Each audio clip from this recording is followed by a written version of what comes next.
െ കൂടി ആ ചിത്രത്തിന്റെ ഭാഗമാക്കാനുള്ള ഒരു ഇൻവോൾവ്മെന്റ് ഫീൽ ചെയ്യുന്ന രീതിയിൽ തിരക്കഥയും ഷോട്ടുകളും വർക്ക് ചെയ്തിട്ടുണ്ട്.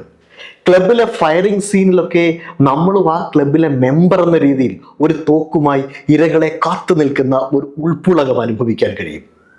ക്ലബ് മെമ്പേഴ്സിന്റെ കൃത്യമായ കാൽക്കുലേറ്റഡ് ഗൺ ഷോട്ടിൽ എതിരാളി താഴെ വീഴുമ്പോൾ തിയേറ്ററിൽ ഉയർന്ന കയ്യടി ആ തിയേറ്റർ എക്സ്പീരിയൻസിനെ ശരിവെക്കുന്നതാണ്.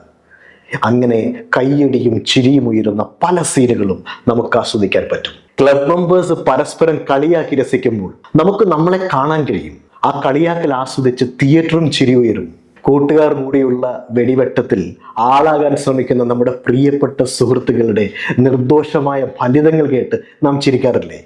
അതുപോലെ നമ്മളും ചിരിക്കും. സിനിമ കഴിഞ്ഞാലും ആ ഓർമ്മകൾ വീണ്ടും നമ്മളെ ചിരിപ്പിക്കും.